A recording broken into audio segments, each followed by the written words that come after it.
Howdy, Immortalium here, and today I'm going to be discussing special effects in horror films. Basically about, prosthetic versus CGI, some advantages, examples, etc, etc. So to start all of this off, let's begin with, how I became interested in this concept.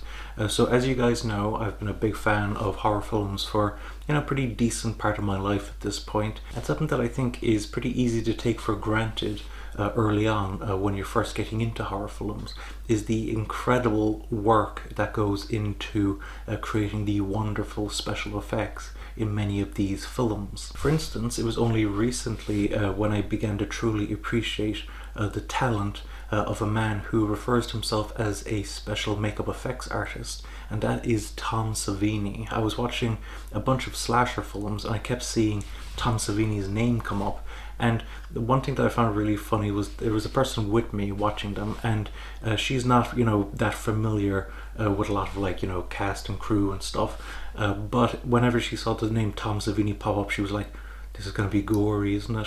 Which I thought was a very funny kind of thing to hone in on. So immediately I began to become more interested, and I actually saw a video of him on the David Letterman show where he showed off a lot of his incredible prosthetic effects. I'll show a quick clip here now. Well, this is a prop from The Burning, I think. It's an actual bayonet that we've prepared. Right. This is how we cut a throat. See on the, Ooh. Oh, that's amazing. That's just, oh, God.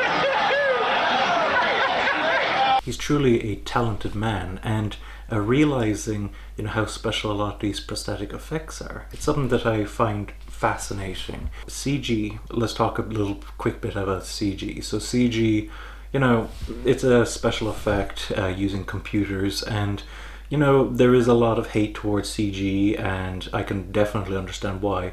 There is a lot of bad CGI out there, even in big budget productions that by all accounts should not have bad CGI. It's very easy to vilify, but I do think that CGI has its place. For instance, I remember listening to the audio commentary for a film called Don't Breathe. Just to quickly point out, I do quite enjoy the film Don't Breathe. I think it is quite a clever concept, a bit of a role reversal of the whole home invasion thing. And while it's by no means a perfect film, I think it is a very enjoyable one. I have not seen the sequel. I don't really intend to, based on what I've heard about it, but I digress. So I was listening to the commentary for that film, and as I listened, there was something that kind of blew my mind, and that was that there was two uses of CG in the film. Now, I like to think of myself as someone who is pretty capable of spotting CGI. In the past, I've noticed I've quite often been the first person in my group to go, oh, that's a CG effect, just based on how it looked and moved and everything. But watching Don't Breathe, I hadn't seen any CGI, so I was really curious to know which scenes they were. And the two scenes they mentioned, there was a scene in which they throw a piece of meat over the fence with a pill in it in order to knock out a dog, and that apparently is CG, the meat and the pill. And I was like, oh my god, I was watching a movie, it was completely invisible to me, which is perfect. That is exactly how you want your CG to look. And then they mentioned, I can't remember the specifics of it, but I believe they said that when Yawan gets grabbed from the vent, that there was an error originally in how they filmed, and they had to use CGI to correct it in order to make the shot actually usable. So those two examples are fantastic. That is exactly how you should be using CGI. You should be using CGI to supplement your film, and when it is present, it should be invisible to the viewer.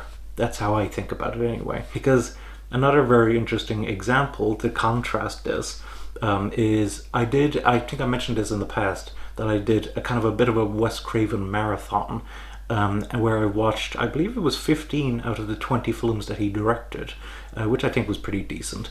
But there was a particular movie in there called Cursed.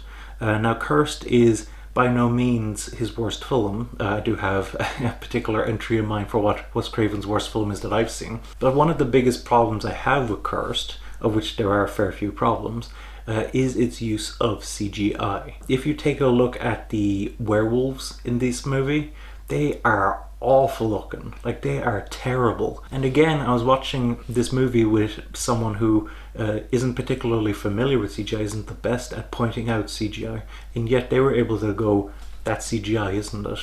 And that is terrible. And you know what's even more insulting is that I heard that Rick Baker, the man who did the special effects for An American Werewolf in London, was hired for the film, had been doing prosthetic effects, and all of a sudden they go, no, we don't want you anymore, we're going to do CGI.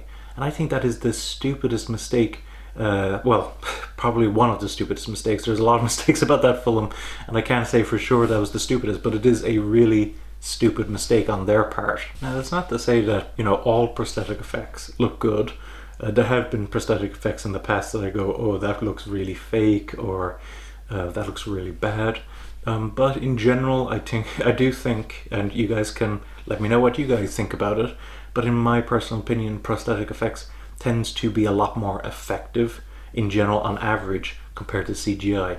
But that's mostly because of the way that CGI is being used. And I'm not going to vilify CGI completely. I think CGI is a very, very useful tool, a very helpful tool, and something that people should definitely be making use of. But they need to be more subtle about it. They need to use prosthetic effects. They need to supplement them with the CGI. And of course, if they're probably going to need to CGI some stuff that they can't possibly do in prosthetic effects, and that's fine, but you know, make it highly detailed, highly believable.